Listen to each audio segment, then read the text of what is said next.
خذ من اموالهم صدقة تطهرهم وتزكيهم نحمده ونصلی علی رسولہ الکریم۔ یہ مسئلہ پہلے ہم نے سمجھا ہے کہ زمین کی پیداوار کتنی ہو تو عشر فرض ہوتا ہے۔ اب اس کلپ میں ہم یہ مسئلہ سمجھنا چاہتے ہیں کہ جب پیداوار نصاب کو پہنچ گئی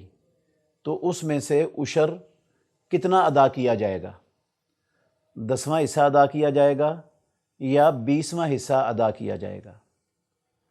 یہ مسئلہ سمجھنے کے لیے ہمیں عبداللہ بن عمر اور جابر رضی اللہ عنہما کی صحیح بخاری کی دونوں روایتوں کو سامنے رکھنا ہوگا۔ عبداللہ بن عمر رضی اللہ عنہما والی روایت میں ہے، رسول اللہ صلی اللہ علیہ وسلم نے فرمایا، فیما سکت السماء والعیون او کان عثریا العشر، جس کو آسمان سے پانی پلایا گیا ہو بارش کا یا اولوں کا یا برف کا، یا چشموں نے پانی پلایا ہو، یا پیداوار فصل نے خود زمین سے اپنی جڑوں کے ساتھ پانی حاصل کیا ہو، اس میں سے 10واں حصہ دیا جائے گا۔ 10 من میں سے 1 من۔ اور وما سقیا بالنضح نصف العشر، اور جس کو کھینچ کر کنویں سے نکال کر اونٹوں پر لاد کر یا ٹیوب ویل چلا کر جس زمین کو سیراب کیا گیا ہے، ففیہا نصف العشر، اس میں نصف العشر ہوگا، یعنی عشر کا 10ویں حصے کا آدھا، مطلب ہے 20واں حصہ، 20 من میں سے 1 من۔ دوسری حدیث ہے جابر رضی اللہ عنہ کی صحیح بخاری میں، اس میں لفظ ہیں، رسول اللہ صلی اللہ علیہ وسلم نے فرمایا، فیما ساقات الانہار والغیم العشور وما سقیا بالثانیۃ نصف العشر، جس کو نہروں کے ذریعے سیراب کیا گیا ہو، جس فصل کو، یا بارش کے ذریعے سیراب کیا گیا ہو، اس میں سے 10واں حصہ ہے، 1/10 ہے،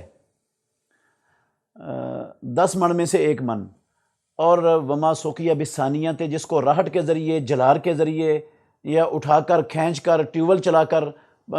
سیراب کیا گیا ہے، ففیہا نصف العشر، اس میں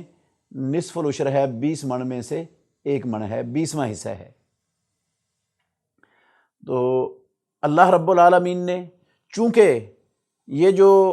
بارش کا پانی ہوتا ہے، چشموں کا پانی ہوتا ہے، اس پانی سے زمین کو سیراب کرنے کے لیے کھالیاں، نالے وغیرہ کھودے جاتے ہیں، جن کے ذریعے پانی زمین کو، فصل کو پہنچایا جاتا ہے، اور ان کے کھودنے میں مشقت بھی کرنی پڑتی ہے، خرچہ بھی آتا ہے، اور اگر بندہ کسی سے کھدوائے، مزدوروں سے کھدوائے، تو ان کو مزدوری دینا پڑتی ہے، لیکن یہ مزدوری ایک ہی مرتبہ، یہ مشقت ایک ہی مرتبہ کرنی پڑتی ہے۔ جب آپ ابتدا میں یہ کھالیاں بنائیں گے تو ایک مرتبہ مشقت کرنی پڑے گی، اور اس کے بعد معمولی جو مشقت ہوگی ہر مرتبہ پانی لگانے میں، وہ کوئی زیادہ مشقت اور زیادہ خرچہ اس پر نہیں آتا۔ اس وجہ سے اللہ رب العالمین نے اس میں 10واں حصہ مقرر کیا ہوا ہے، عشر کو زیادہ مقرر کیا ہے، زیادہ عشر رکھا ہے۔ اور جس کو ٹیوبل کے ذریعے یا اونٹوں پر لاد کر یا جلار کے ذریعے یا کسی اور طریقے سے اٹھا کر پانی لا کر ڈالا جائے، اس میں ہر مرتبہ سیراب کرنے میں مشقت بھی اٹھانی پڑے گی اور خرچہ بھی کرنا پڑے گا۔ اس خرچے کی وجہ سے اور اس مسلسل مشقت کی وجہ سے اللہ رب العالمین نے عشر کو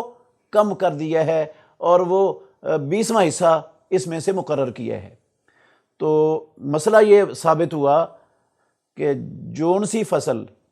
جس کو بارش سے سیراب کیا گیا ہو، نہروں سے سیراب کیا گیا ہو، چشموں سے سیراب کی گئی ہو، یا اس نے زمین سے خود پانی چوس کر اپنی نشو و نما پائی ہو، اس فصل میں سے جب وہ نصاب کو پہنچ جائے تو 10واں حصہ اللہ رب العالمین کا حق ادا کرنا فرض ہے۔ اور جس کو ٹیوب ویل کے ذریعے اپنا جلار کے ذریعے، جانوروں کے ذریعے پانی پلایا گیا ہو، اس کی پیداوار میں سے 20واں حصہ نکالنا فرض ہے۔ اللہ رب العالمین ہمیں اللہ اپنا حق پورا امانت اور دیانتداری سے دل کی خوشی سے ادا کرنے کی توفیق عطا فرمائے۔ بہترین صدقہ جاریہ حاصل کرنے کے لیے اس ویڈیو کو لائک، کمنٹ اور شیئر کرنا مت بھولیں۔